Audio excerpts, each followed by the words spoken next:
তৃণমূলের ২১শে জুলাই শাসকের ক্ষমতা আস্ফালনের দিনেই একদা নিজের গড় মেদিনীপুরে সেখানে তৃণমূলের ঘর ভাঙলেন দিলীপ ঘোষ। শহীদ স্মরণে শক্তি প্রদর্শন থেকে শুরু করে দীঘার মন্দির থেকে শুরু করে অনুপ্রবেশ একাধিক ইস্যুতে আক্রমণ শানালেন মমতাকে।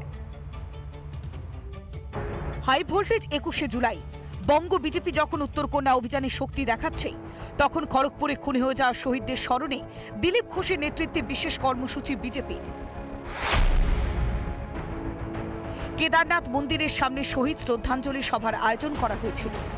সেখান থেকে নবান্ন দখলে লড়াইয়ের ডাক দিলীপের। কর্মীদের বিভ্রান্ত করেছিল দিলীপ ঘোষ টিএমসিতে যাবে।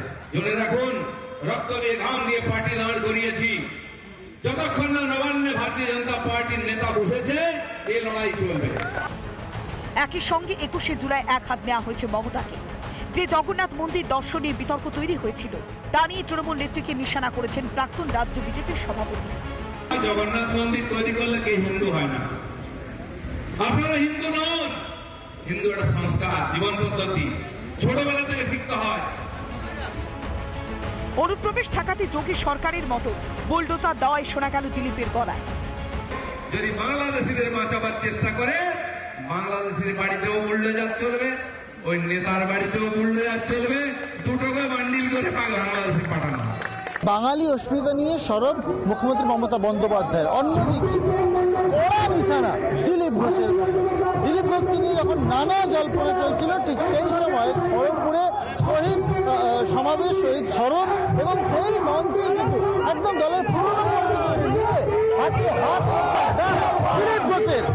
খড়গপুরের লোক খুঁজছে, মেদিনীপুরের লোক খুঁজছে জুন মালিয়া কোথাও, করতে করতে জুন পার হয়ে গেল, জুলাই পার হয়ে যাচ্ছে, জুন মালিয়াকে পাওয়া যাচ্ছে না। তো উনি ভাবুন না একটু, ওনাকে মানুষ কত আস্থা রেখে ভোট দিয়েছে। দিলীপ দানাই তো জুন। ২১শে জুলাই দিনই তৃণমূলের ঘর ভাঙেন দিলীপ। মেদিনীপুরে ঘাসফুল ছেড়ে গেরুয়া ব্রিগেডে নাম লেখালেন শতাধিক তৃণমূল কর্মী। সুদীপ্ত দাসের রিপোর্ট, রিপাবলিক বাংলা। নানা ধরনের কন্টেন্ট দেখার জন্য লাইক করুন, শেয়ার করুন আমাদের ফেসবুক পেজ, সাবস্ক্রাইব করুন আমাদের ইউটিউব চ্যানেল। পাশাপাশি অন্যান্য ব্রেকিং নিউজের জন্য অবশ্যই চোখ রাখুন রিপাবলিক বাংলায়।